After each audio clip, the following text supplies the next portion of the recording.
All right, so a brand can be distinctive and a brand can be relevant, but if it's only that way sometimes, it's not a strong brand.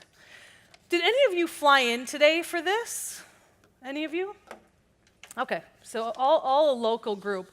Well, often, we're with a group and locally, and when you fly in, you might fly in on Delta because of where we are in Minneapolis. And Delta is a client of ours, and their commitment to on-time performance and customer service has improved significantly. And there's always room to grow, but they're focused on the right things. And I had a personal experience with them a few years ago that meant a lot to me that I want to share with you. In 2014, I suddenly started to get very anxious when I flew. And I've never experienced that before. I have flown my entire life. I was born in England. We grew up in Australia. We came to this country. We went back and forth. I've always flown for work. And all of a sudden, I started to get anxious when I was in an airplane. And I think it had something to do with my daughter being little, and I was starting to travel a lot. But any of you who've experienced anxiety, you know that it's not rational. You can't talk yourself out of it, and it's very physical. So it was starting to really become debilitating because I was on a plane a lot.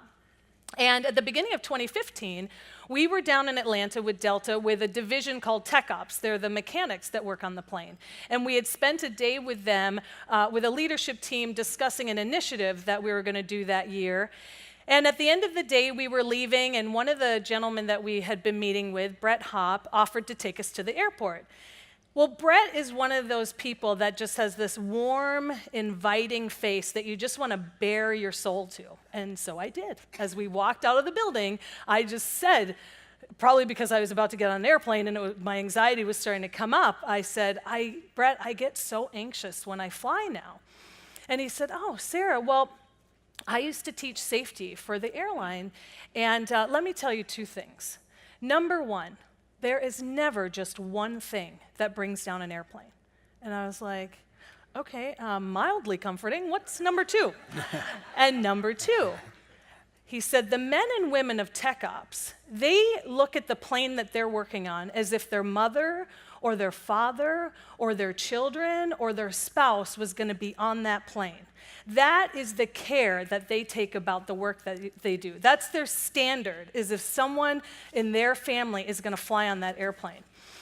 And when he said that to me, it impacted me in a way like nothing else could. I really got what their intention was. I just saw their role so differently. And so we went to the airport, and I got on the plane, and I'm sitting in the window seat, and I'm looking out the window, and I'm looking at the ground handlers, and I can even see some mechanics because of the vests they wear.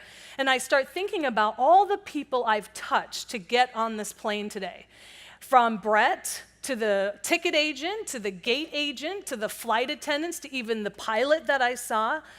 And I thought, the consistency in which I experience Delta makes me feel safe. The consistency of their process and the consistency of their shared value around safety brings me tremendous comfort. Companies think that brands are the responsibility of the marketing department, and they're not. They're everyone's responsibility. Even if you're not customer-facing, you are helping to build a customer-focused culture.